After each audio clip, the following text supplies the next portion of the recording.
Je viens d'arriver aux chutes du Niagara. La glace locale était super bonne. C'est encore plus impressionnant, c'est super joli. J'ai acheté des tonnes de trucs. Moi, c'est Natacha. J'aime voyager sur tous les continents en vous donnant mes meilleurs conseils et bons plans pour que vous ayez envie de faire comme moi. Cette fois, suivez-moi au Monténégro et en Albanie. J'ai repéré un resto qui apparemment ne fait que des spécialités du Monténégro. Alors c'est parti, j'y vais.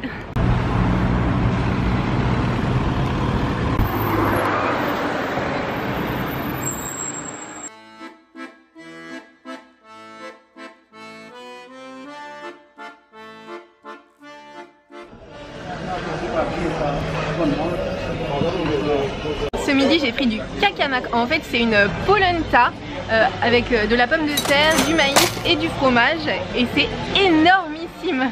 Je sais pas si je vais réussir à tout manger. La polenta est vraiment excellente. Elle a un délicieux goût de pomme de terre très fine avec un petit goût de maïs. C'est vraiment trop bon. Et un petit fromage. Franchement c'est délicieux. Maintenant c'est pas possible, je peux pas manger tout ça. Ça c'est ce que je vais laisser. C'est pas possible, c'est tellement copieux. Il y a pas. En fait moi il faudrait que je mange des mini entrées. Et encore ça, je suis même pas sûre qu'ils considèrent ça comme un plat complet ici. Ils mangent des quantités énormes.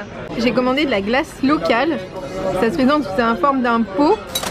Voilà, je sais pas du tout quel goût ça a, mais c'est traditionnel ici. La glace locale était super bonne, elle avait un délicieux goût de chocolat et elle était pas trop sucrée. Franchement c'était super bon. En tout j'en ai eu du coup pour 6 et 3 euros, donc 9 euros.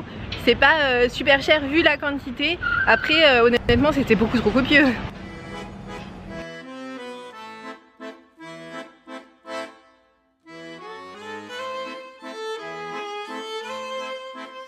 Je me promène dans l'ancienne ville et ce qui est étrange c'est que c'est des toutes petites maisons très classiques finalement qu'on peut voir partout. Et finalement cette vieille ville est moins atypique que le nouveau centre-ville qui est clairement où là moi je me sens dépaysée parce que c'est totalement différent de ce dont j'ai l'habitude. C'est carrément des grands immeubles très soviétiques avec une architecture qu'on appelle brutaliste et surtout très mal entretenue. Du coup là moi je me sens dépaysée à l'extérieur. Par contre ici je me sens hyper à l'aise. Enfin, des petits villages comme ça trop mignons, j'en ai déjà vu des tonnes. C'est quand même bizarre la vie. La ville de Podgorica a une très riche histoire puisqu'on y trouve des implantations humaines depuis la préhistoire. Elle fut ensuite occupée par les Serbes de 550 après Jésus-Christ jusqu'à 1478 où ce sont les Turcs qui ont pris le relais. S'il y a des mosquées dans cette partie de la ville, c'est pas un hasard, c'est parce qu'en fait elle a été fondée par les Ottomans.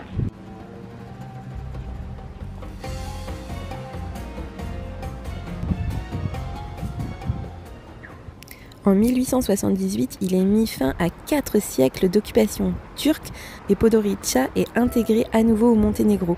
Mais ce n'est que de courte durée puisque la Seconde Guerre mondiale éclate et qu'elle se retrouve sous domination austro-hongroise.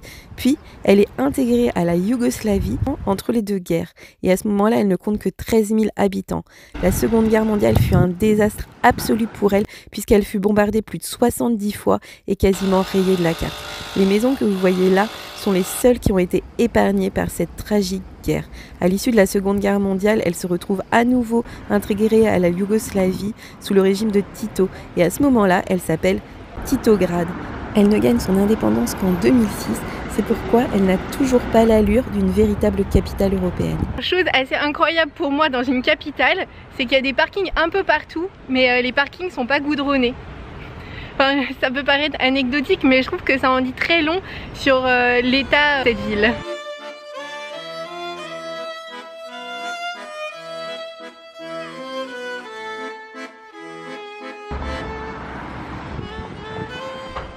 Derrière moi, vous pouvez voir ce qui reste, c'est-à-dire pas grand-chose de la forteresse de Ribnica.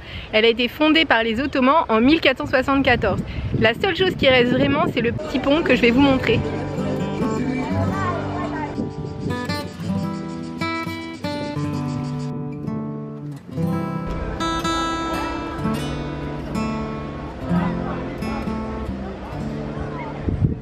Voici la plage de Muraka. Ça c'est vraiment la plage au bord de la rivière où tous les gens viennent ici.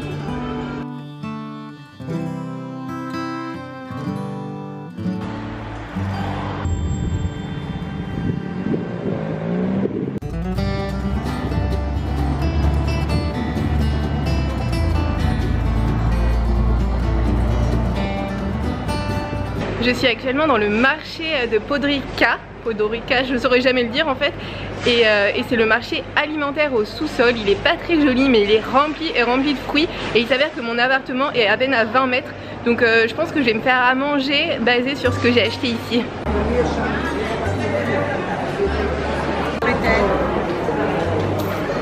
Énormément de poivrons de cette couleur un peu étrange.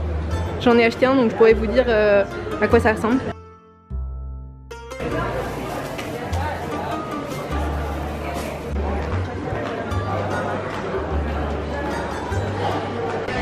Il y a une partie entière du marché consacrée uniquement au fromage, vous pouvez la voir derrière moi.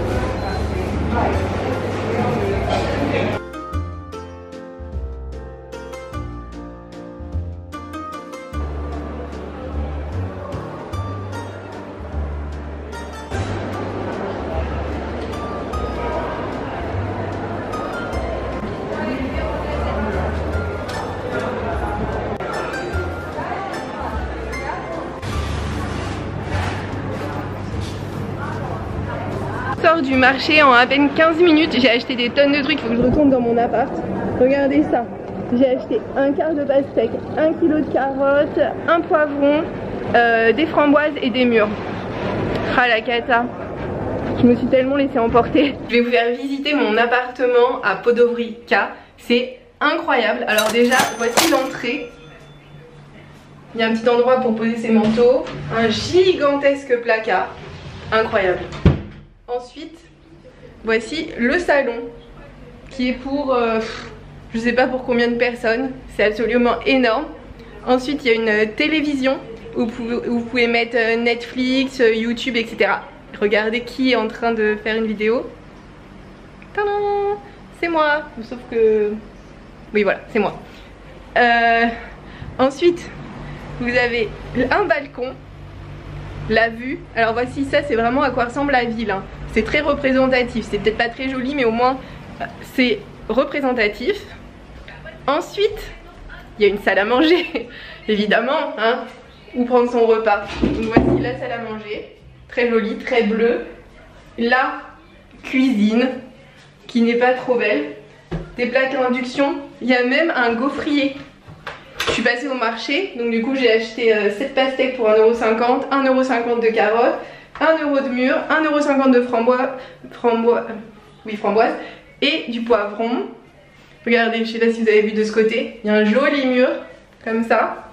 Ensuite, ça continue.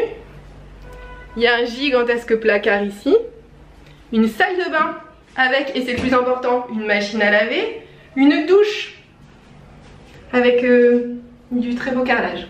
C'est ce que j'aime le moins. Mais franchement, tout est tellement parfait. Et pour finir, la chambre. Voici la chambre, qui est aussi hyper jolie, avec un grand placard au fond.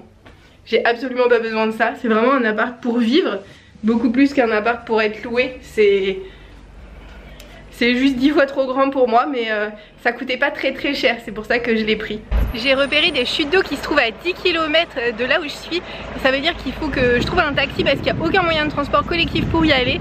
Et là je suis devant les taxis et je vais essayer de négocier un prix aller-retour plus une pause d'1 heure. On va voir combien ça va me coûter. J'ai trouvé un taxi pour 15 €, il fait l'aller-retour plus la pause. J'ai même pas cherché si je pouvais trouver moins cher. Ça me semble tout à fait correct.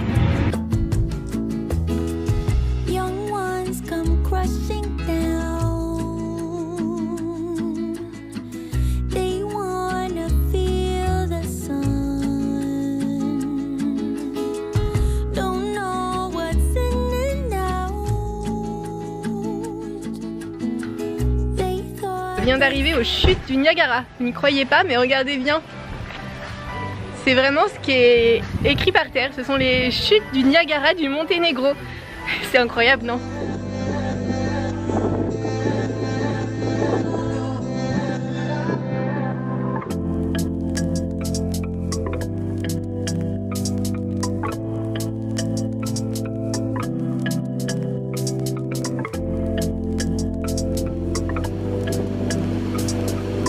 Ces chutes sont le long d'un canyon de la rivière Sivna. Cette rivière prend sa source dans le pays voisin du Monténégro, l'Albanie. Elle traverse ensuite l'Albanie, Et puis elle longe la frontière entre l'Albanie et le Monténégro avant enfin d'arriver au milieu du Monténégro dans un canyon digne du Colorado.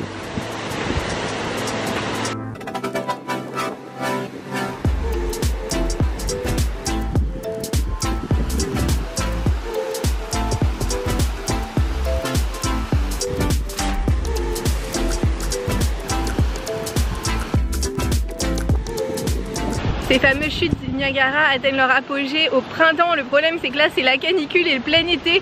Du coup elles sont toutes petites. C'est quand même très joli et ça a l'air très agréable et c'est un très bon lieu de baignade je pense quand c'est la canicule comme aujourd'hui. Je savais pas donc malheureusement j'ai pas pris de maillot de bain. Mais clairement si je devais revenir je prendrais mon maillot de bain. Moi je vous le conseille.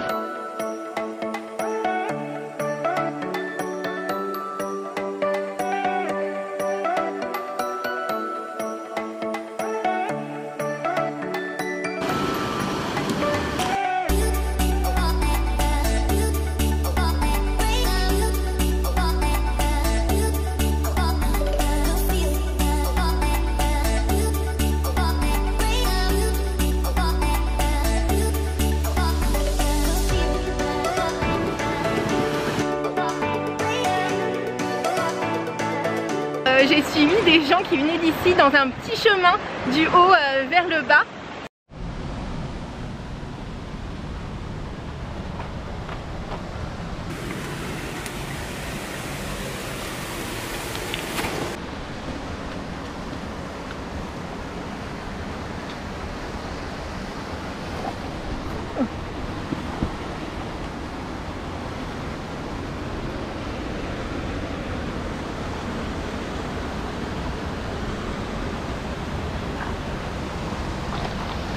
Ce qui fait que là je suis au niveau du bas de la rivière, c'est encore plus impressionnant, c'est super joli.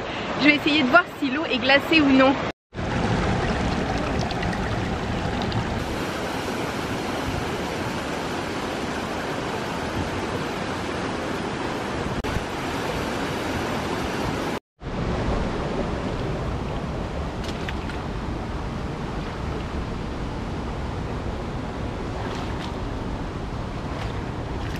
L'eau est fraîche mais c'est hyper agréable parce qu'il fait tellement chaud à l'extérieur. Je regrette vraiment de ne pas pouvoir me baigner entièrement avec un maillot de bain.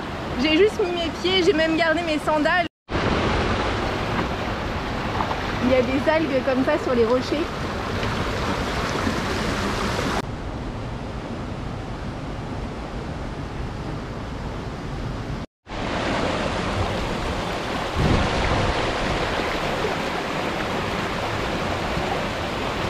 Je suis trop contente d'être arrivée en même temps que des Monténégrins qui savaient comment descendre, sinon j'aurais jamais trouvé le chemin.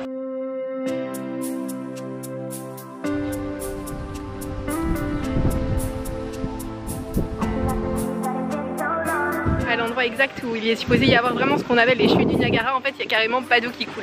Il faut vraiment venir au printemps pour voir quelque chose.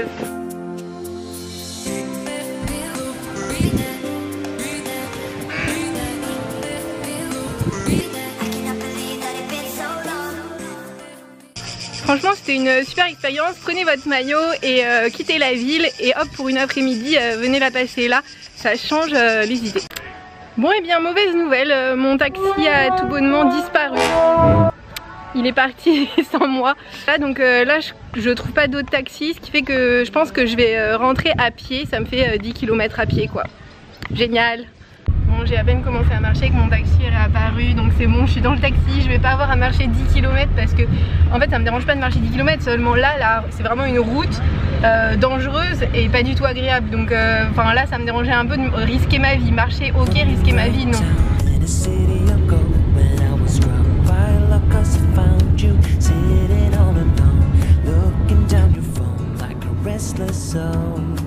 Je suis de retour dans le centre-ville, ce qui veut dire que c'est la fin de ce vlog. Merci de l'avoir regardé jusqu'ici. N'hésitez pas à le liker si vous l'avez aimé et à vous abonner pour voir celui de la semaine prochaine.